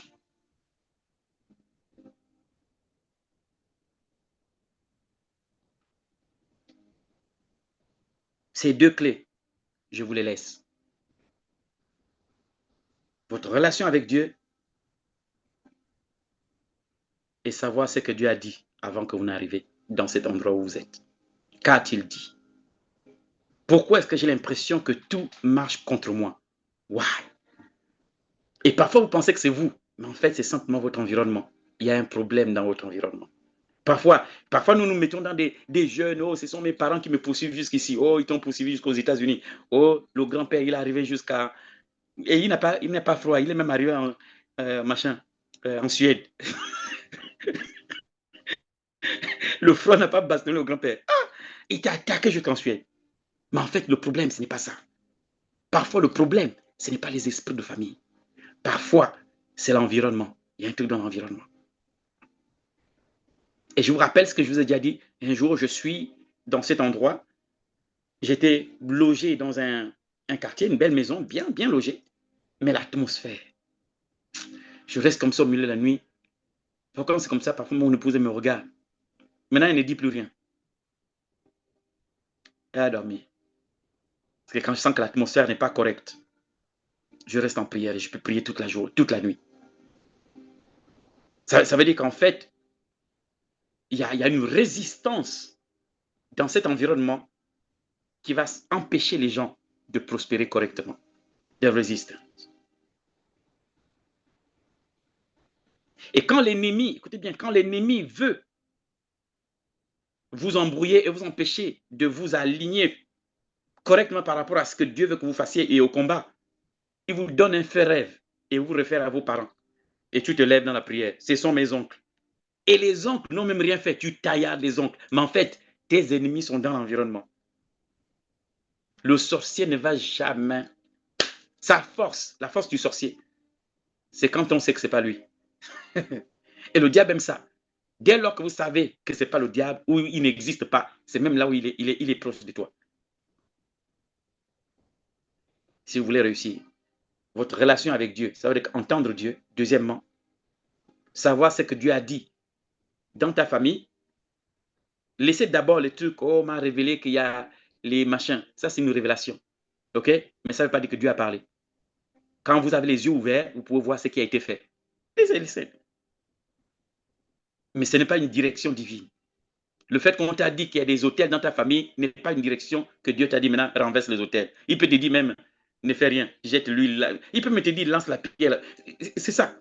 Donc parfois, vous avez l'information et sans que Dieu vous dise de faire quelque chose, vous faites. Le fait qu'il t'a montré qu'il y a des hôtels ne veut pas dire qu'il a dit maintenant, va. Non, écoute toute l'instruction. Si te montre qu'il y a des hôtels, ok, qu'est-ce que je fais? Il ne les renverse pas tous de la même manière. Il peut même te dire, ne t'occupe même pas de ça. Ce sont ces hôtels qui te trompent, d'accord, mais voici la stratégie. Mais nous, c'est maintenant, on dirait c'est copier-coller. Ah, il y a les hôtels, oui, il faut qu'on se lève en prière. Mais il dit, mais écoutez-moi, je vous donne la stratégie. Chaque chose que Jésus a fait, tous les problèmes que Jésus a réglés, il ne l'a jamais réglé de la même manière. Tous les miracles qu'il a fait ne se ressemblent pas. Même quand tu pries pour 2 paralytiques, il prie pour eux de manière différente. Il a réveillé plusieurs morts, mais toujours de manière différente. C'est à lui la stratégie. Sinon, vous allez mener des combats sans fin et finalement, vous serez épuisé, fatigué et abandonné. Parce que c'est devenu copier-coller. Il y a des hôtels, oui, renversons les hôtels. Qu'est-ce qu'il t'a dit ça?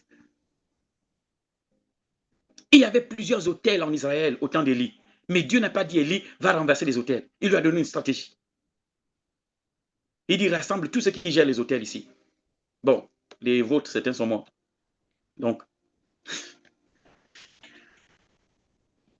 et il a dit va sur la montagne. Il dit faites descendre le feu. Donc, devant toutes ces personnes, chaque situation a une stratégie qui lui est particulière. Ce n'est pas copier-coller.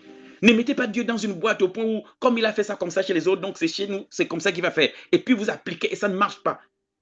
Et après, vous êtes confus. Apprenez à écouter Dieu. Apprenez à écouter toute l'information. Soyez patient pour écouter toute l'information. Certains d'entre nous bâtissons avec des informations à moitié. Ça m'est arrivé comme ça. Je commence à bâtir et à un moment donné, je sens que je n'ai plus d'informations. J'ai dit, mais Seigneur, c'est quoi la suite? Il dit, mais tu n'as pas patienté pour écouter la suite. Donc, tu es obligé de revenir. Je suis obligé de m'enfermer encore pour écouter la suite. Moïse est resté 40 jours et 40 nuits. Quand Jésus a pris toute la nuit pour prier, vous pensez qu'il cherchait quoi? Que Dieu lui nomme les personnes que lui-même avait choisies. Et le matin, il est descendu de la montagne et en a choisi 12. En accord avec le ciel. Il en a choisi 12. Il n'a pas dit, bon, j'aime celui-là. Ou bien, celui-là, oh, il a une belle coiffe. Lui, ah, il m'énerve son visage. C'est pas ça qu'il a fait. Il a regardé dans l'agenda de Dieu. Il a passé toute une nuit à demander à Dieu. Et Dieu lui a dit les noms. Et les autres lui ont demandé, les disciples qu'il avait choisis, lui ont posé la question un jour. Il dit, mais Seigneur, pourquoi à nous, tu parles clairement et aux autres en parabole? Il leur a donné un secret. Il dit, c'est parce qu'il vous a été donné à vous de savoir. Donc le choix vient de très loin.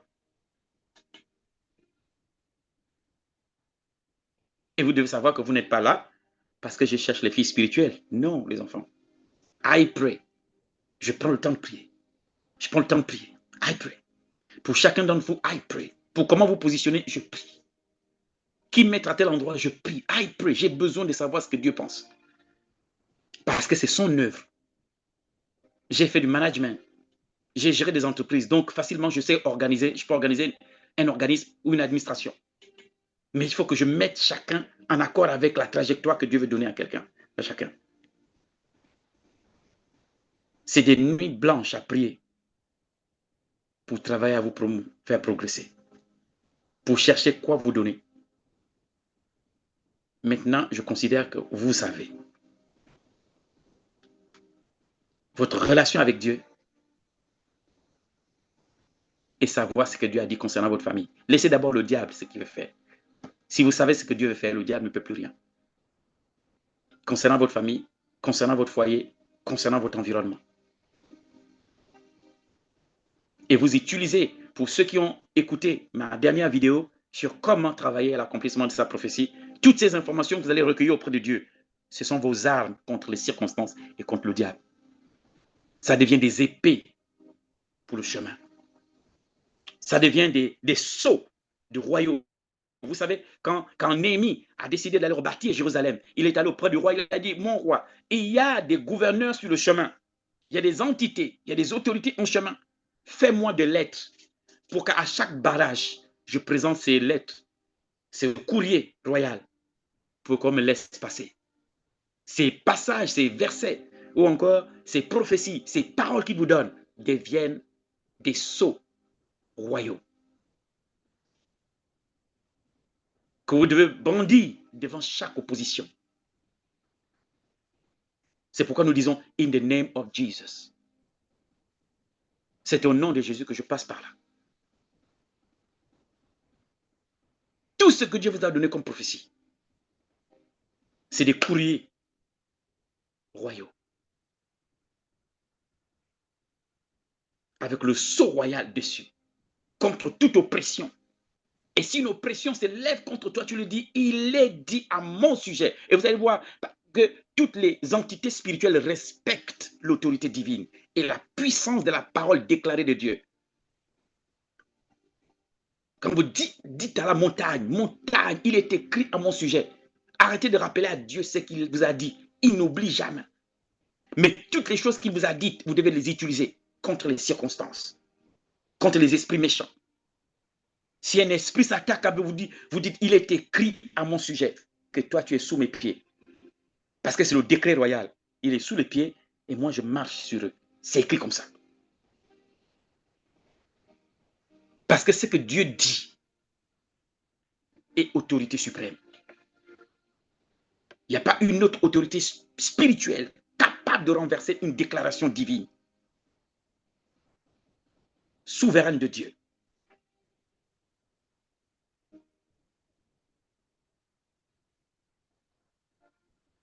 C'est pourquoi les versets de la parole de Dieu, je les utilise comme des armes. Et non pour rappeler à Dieu, Dieu, tu avais dit que, il dit, mais je n'ai pas menti. Ce que je t'ai donné, ce courrier, cette lettre royale, avance avec elle sur le chemin parce qu'il y a des autorités, il y a des entités qui pensent que les domaines que tu vas traverser leur appartiennent. Et cette parole sera pour toi un cachet que c'est moi qui t'envoie. Et ils vont se soumettre. Et ils vont te libérer le chemin. Élève ta voix avec moi. Et demande deux choses à Dieu. Seigneur, que jamais ta relation avec moi, notre relation, ne s'embrouille. Que jamais dans ces temps, ma relation avec toi, que je sois capable de t'entendre à tout moment, au travail, dans la rue, au centre commercial. Même si je suis aux toilettes, je dois être capable de t'entendre d'une orientation. Parce que ta relation avec Dieu va te sauver dans ces temps. Ou peut-être on est en train de vouloir t'empoisonner et tu entends la voix d'une bouche, ne touche pas. Ou quelqu'un t'a préparé un guet-apens. Et c'est même la meilleure copine qui arrive et dit, oh, en fait, il faut qu'on aille quelque part. Et tu entends Dieu dire, ne bouge pas.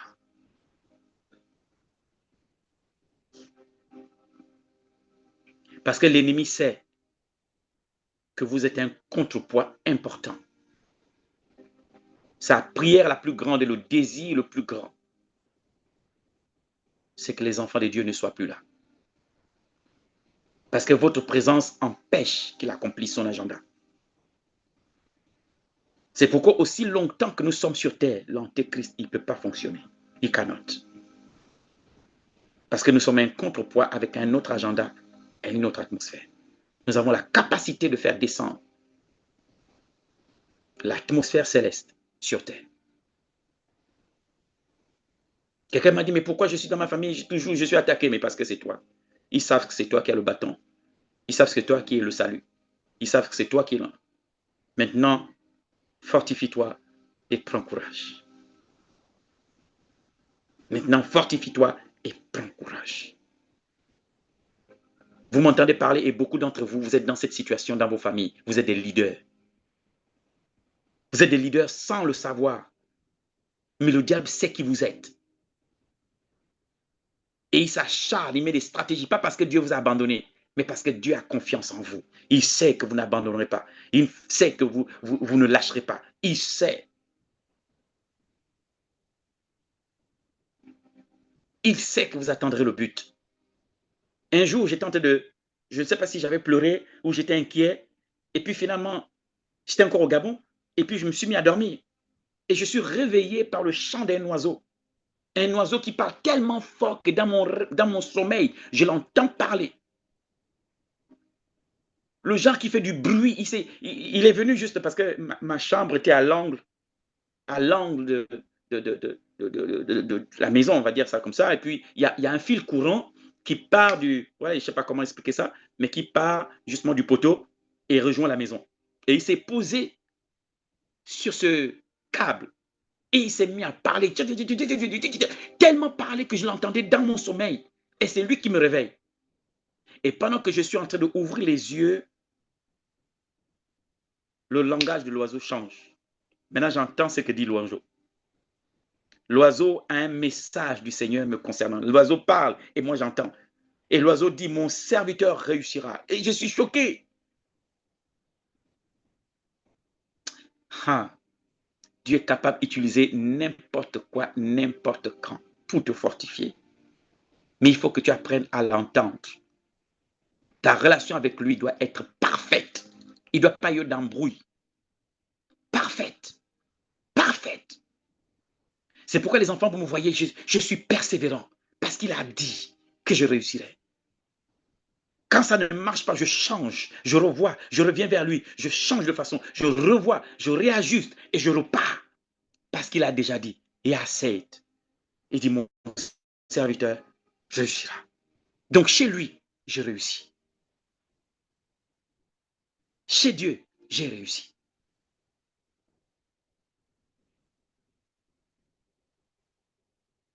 Fils et filles du Chamar, le fait que votre père que je suis est un prophète est un indice de ce que Dieu attend de vous, une relation parfaite avec lui.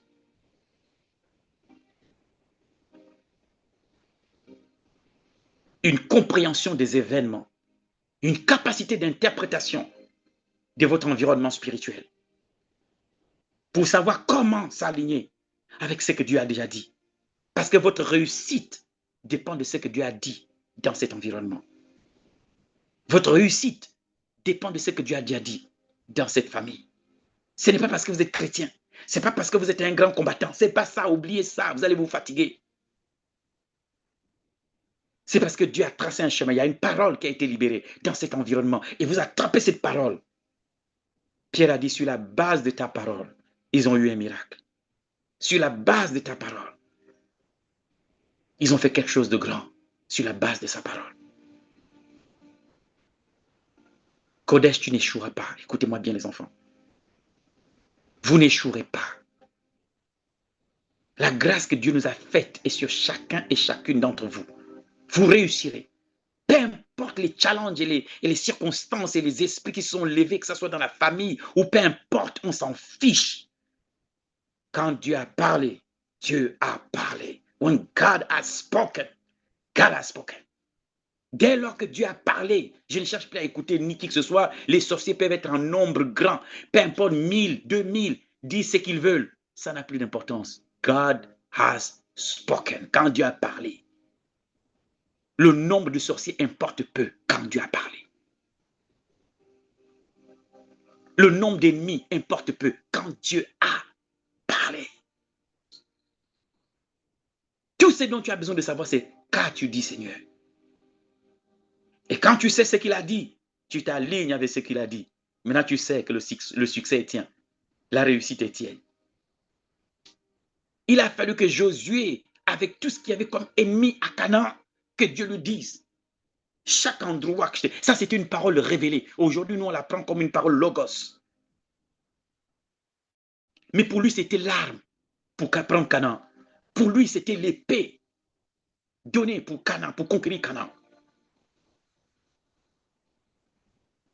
Ta Ta relation va permettre à Dieu de te donner les paix qu'il te faut dans cet environnement. La parole appropriée à ta circonstance, à ton problème, à ton environnement, à ta famille, à ta progression, à ton foyer. La parole appropriée. Ne cherche plus, tu vois, quand tu vis un challenge, ne cherche plus quel est le verset, et ça c'est l'erreur que les chrétiens font, chercher les versets qui parlent de la souffrance, ou les versets qui parlent de machin. Ah, non, tu pries en langue, you speak in tongue. Quand tu pries en langue, ton esprit plonge dans l'esprit de Dieu pour chercher les profondeurs.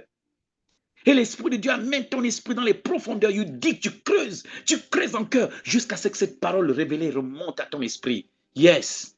Tu as la parole appropriée pour la circonstance. Cette parole n'est plus le logos, elle est devenue la parole révélée. Elle est l'épée. Prenez l'épée de l'esprit, qui est la parole de Dieu. Il vient de te donner une parole, une épée, une arme pour conquérir ton territoire, la zone dans laquelle tu te trouves.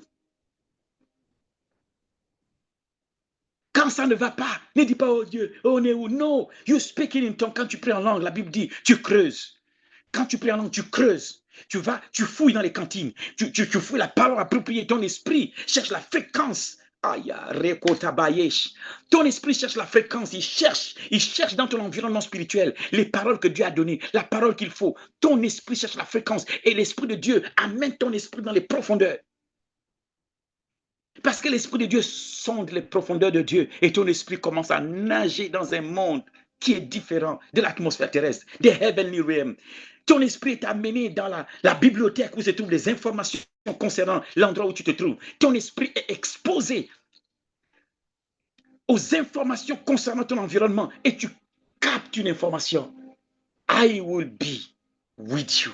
Je serai avec toi. Ce n'est plus une parole que tout le monde a. Elle a été détachée du livre de la Bible. On l'a imprimée à ton esprit. Maintenant, ce n'est plus une parole générique où tout le monde peut prendre, oh Dieu est avec nous. Non, ça c'est générique. Il y a des personnes pour qui Dieu résiste. Mais toi, il vient te donner la parole appropriée. Il dit, n'aie pas peur là. Je suis avec toi. J'ai appris à le faire, les enfants. Quand ça ne va pas, je regarde toutes les prophéties que Dieu m'a données. Parce que quand Dieu te donne une parole, elle est éternelle. Même si tu as donné dans un challenge, ça reste une parole pour toi pour toujours. Tu peux l'utiliser n'importe où tu vas. Cette parole, elle t'accompagne. Tout ce que Dieu t'a donné comme parole t'appartient. Toutes les révélations que Dieu t'a données sont à toi. Avant que Dieu t'amène dans une dimension, Dieu t'amène d'abord l'information qui sied à cette dimension. Les enfants, devenons spirituellement puissants, spiritually strong. Ne soyons pas des gens qui tremblent, oh, quand l'ennemi est là-bas, oh, les sorciers sont là. Who are they? You are of God. Ils ont dit, tu es de Dieu. You are of God. Tu es du genre de Dieu. You are of God, little children. Il dit, vous, petits enfants, vous êtes de Dieu. Et vous les avez vaincus. Parce que celui qui est en vous est plus grand. Oh, comment savoir que je les ai vaincus? Parce que celui qui est en moi est plus grand. Pas parce que je suis un grand combattant, mais parce que celui qui est en moi is greater. Greater. Greater. Quand tu sais qu'il est plus grand, peu importe qui vient contre toi, celui qui est en toi est plus grand. Is greater. Il est plus grand. Il est plus grand. Il est plus grand. Il est plus grand. Il est plus grand que celui qui est dans moi. Il dit, ne les crains pas. Ne t'effraie point et ne t'épouvante point. Être épouvanté, c'est la panique. Ne panique pas.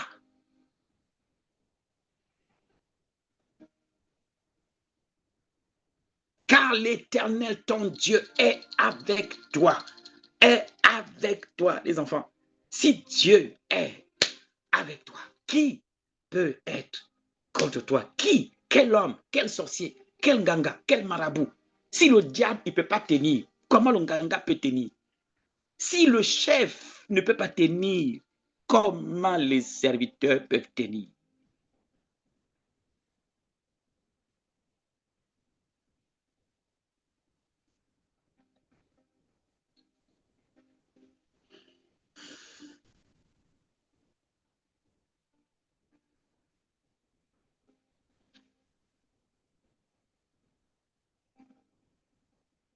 Élève ta voix là où tu es. Son of God. Son of God. Son of God. Et n'oublie jamais. You are a son of God. N'oublie jamais ça. Oublie un peu ta nature biologique. Essaie d'oublier même le nom que les parents ont donné. You are a child of God. Hey, mon Dieu. Quelque chose de plus grand. You are a son of God. You are of God. Tu sors de Dieu. You were born of God. Quand Dieu a décidé de créer les animaux, Dieu a parlé à la terre et il a demandé à la terre. Ça veut dire que les animaux sont faits de terre, les enfants. Il a parlé à la terre et les animaux sont sortis. Quand il a vu les poissons et tout ce qui est marin, il a parlé à la mer, aux océans. Il a dit que donc les poissons, leur origine, c'est l'eau. Les scènes, les enfants. Les scènes. Quand il a voulu les herbes, les arbacées, les steppes et tout le reste, il a parlé à la terre. Il dit que les arbres poussent. Ça veut dire que l'origine des arbres, des herbes, c'est la terre. Les scènes. Et quand il a voulu parler de l'homme, il ne s'est adressé ni à l'eau, ni à la terre. Je ne sais pas où ils ont trouvé la théorie de l'évolution. Mais Dieu n'a parlé ni à l'eau, ni à la terre. Dieu t'a pris ici, de l'intérieur de l'homme. Almighty God. Tu es sorti d'ici de Dieu. God Almighty. C'est-à-dire que ton origine is God. C'est pourquoi on l'appelle Abba. C'est-à-dire que l'origine, la source, celui qui soutient. Abba Father veut dire l'origine, la source. De qui tu sors. You are of God. On a juste eu besoin de ta maman et ton papa pour que ton esprit revête un corps.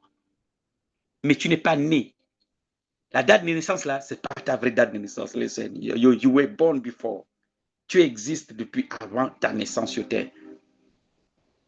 Tu n'es pas d'ici. Ce corps t'a été donné juste comme un moyen pour te permettre de fonctionner sur terre. Parce que c'est la terre des esprits qui ont un corps.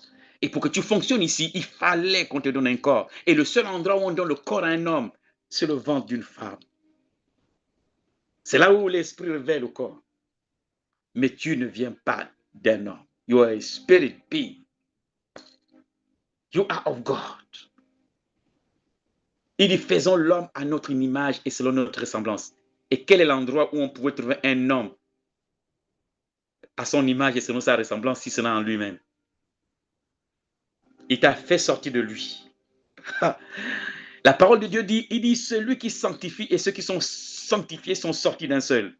Ça veut dire que la parole sort d'ici et nous on sort aussi d'ici.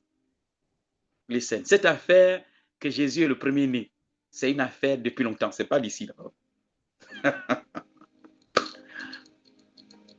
Les enfants, j'ai prié Dieu que Dieu m'aide à vous lancer dans l'atmosphère terrestre comme des flèches, comme des personnes que l'ennemi ne peut pas résister devant, ne peut pas tenir.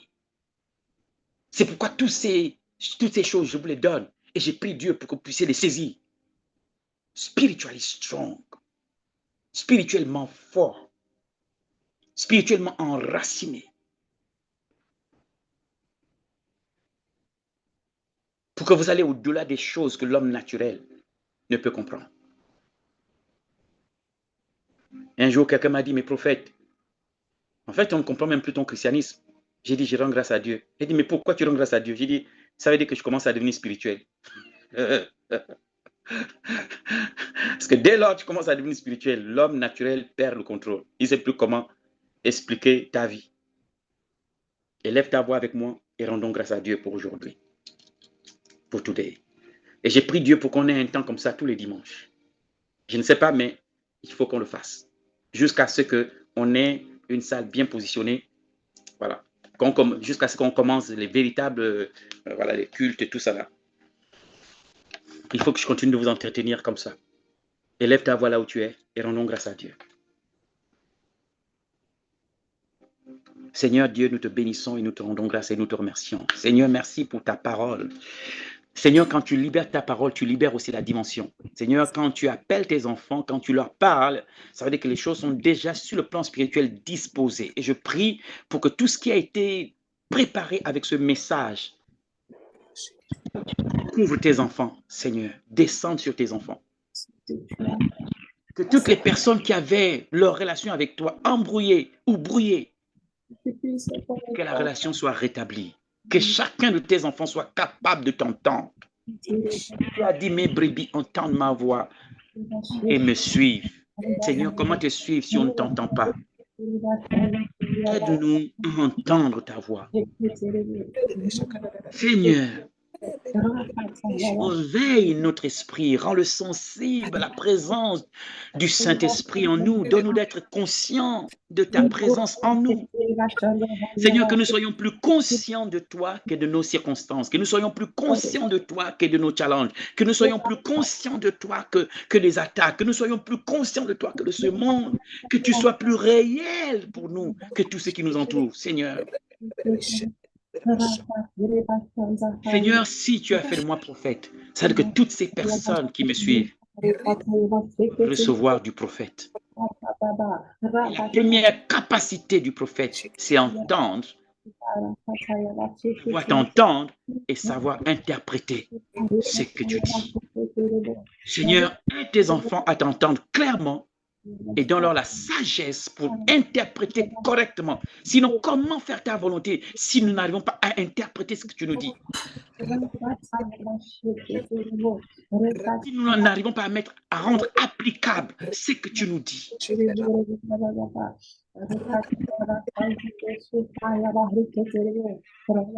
Je viens renverser tous les décrets de mort prématurée sur tes enfants. In the name of Jesus Christ. Par la puissance du sang de Jésus. Les décrets spirituels de mort prématurée sont révoqués. By the power of the authority of the blood of Jesus.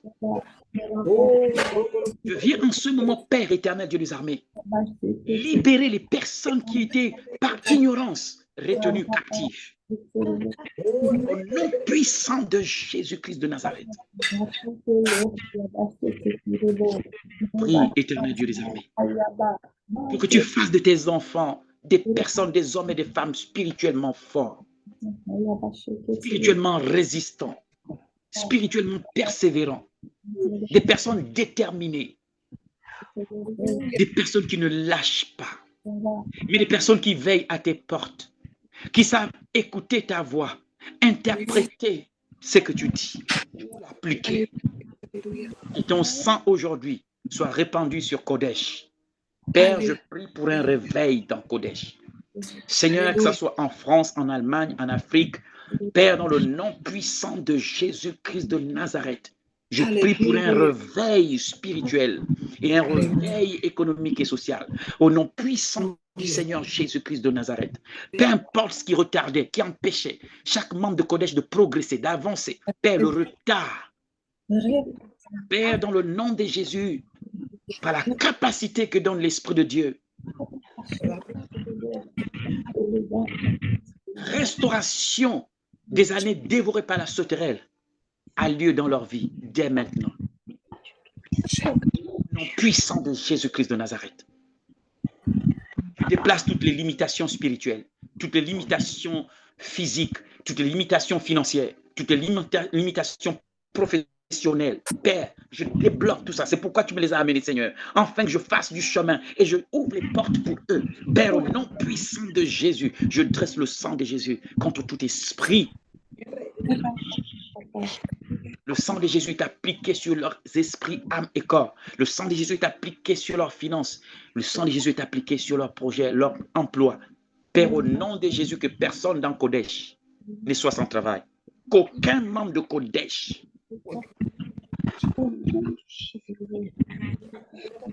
peu importe le niveau d'études, Seigneur, tu es capable de faire avec n'importe qui. N'importe quoi et n'importe quand. Parce que nous suivons le Dieu du miracle. Le Dieu à qui rien n'est impossible et qui n'est pas limité. Invoque, éternel Dieu des armées, à Kodesh. Et que partout où il y aura des réunions pour Kodesh, cette grâce que tu as mise sur ma vie et la vie de mon épouse, se manifeste dans cet endroit où ton nom est élevé en Kodesh. L'Esprit de Dieu allume ses feux à l'intérieur de chaque membre de Kodesh. Une nouvelle couvre Kodesh. Et l'esprit d'Élie descend à Kodesh. The spirit of Elijah. L'esprit d'Élie inonde et contrôle la dimension de prière des membres de Kodesh. Même les personnes qui avaient du mal à prier à partir de maintenant, l'esprit de prière prenne le contrôle. Que nous soyons capables de prier dans la voiture, prier à la maison, prier à la cuisine. Pendant que nous sommes en train de travailler, nous soyons capables de prier en même temps. À toi la gloire, Seigneur. Que le ciel s'ouvre au-dessus de Kodesh. Et toutes les personnes, Père, qui ont leur cœur entier pour cette œuvre, Père, que jamais, jamais il ne manque de quoi que ce soit. Jamais il ne manque de quoi que ce soit au nom de Jésus-Christ de Nazareth. Père, que le vent de l'Éternel qui souffle et rétablit l'ordre des choses et restaure, souffle dans leur vie pour restaurer leur vie dans chaque domaine de leur vie. In the name of Jesus Christ. Béni sois-tu, éternel Dieu. Nous te bénissons pour ce jour et nous te bénissons, éternel Dieu des armées, pour cette semaine. Seigneur, je prie, éternel Dieu des armées. Nous commandons à cette semaine et nous réquisitionnons la semaine pour le royaume. Amen. Chaque chose qui arrive, chaque jour de la semaine, soit sous le contrôle de l'agenda de Dieu dans nos vies, mais aussi dans la ville. Au nom puissant du Seigneur Jésus. Que tu amènes chaque chose à nous obéir, à être sous notre contrôle. Parce que nous sommes héritiers et co-héritiers de Christ. Au nom puissant du Seigneur Jésus-Christ de Nazareth. Amen. Amen. Bien, nous avons terminé pour aujourd'hui, sauf si quelqu'un a quelque chose à dire.